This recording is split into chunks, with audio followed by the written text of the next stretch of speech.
এক কেজি পিছনের দাম না 800 টাকা। 800 না রে 400। 400। হ্যাঁ এই 400 টাকা পিছন যদি 1 কেজি দাম হয় তাহলে মন কত করে বললো? 400 টাকা যায় হেরে 2 কেজি প্যাকেট থাকে 1600 টাকা, যেমন 800 টাকা দাম হয় 900 টাকা, তাই না? মানুষে বেচলো 1800 টাকা 2000 টাকা করে।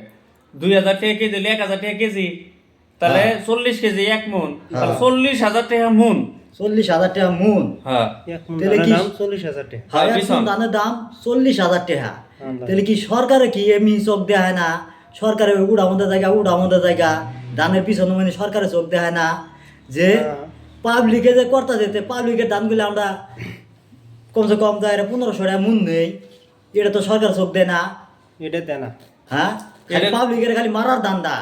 আর এটার মধ্যে জিএসটি আছে, সব কিছু আছে, এটা বুঝুন নাকি? কোম্পানি হইলো সরকার চলে হইলো বিজনেসম্যান দিয়ে, বিজনেসম্যানের যদি লুটপাট না দেয় তাহলে কোন থেকে চলবো? কমসে কম তো 1500 টাকা মন দেয় না ছিল দান, পাবলিকের দানটি। এটা বিশান কোম্পানি লুটলো, সরকারে কিছু করলো না, চাইছে দেখলো, মানুষ কত কমপ্লেন দিল, কিছু হয়েছে? কিছুই অনেক।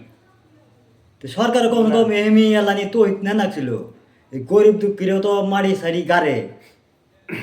বড়টা হইলো কষ্ট পরিশ্রম, আর যেটা খরচ হয়েছে এবার মানুষের এবার কি কইছে, যদি আসলে যে হিসাবে বিছানার দাম বাড়ছিল ওই হিসাবে যদি কি হয় বড় আবাদ না করতো তাহলে সরকারের নিশ্চয়ই কম পাইতো যে আসলে কি হইলো।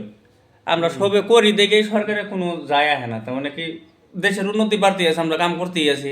যদি আমরা না করতাম আবাদ কি হই, দেশে অভাব পড়তো, তাহলে সরকারের সাহায্য দেয় না, তাহলে সরকার ঠিকই বুঝতো।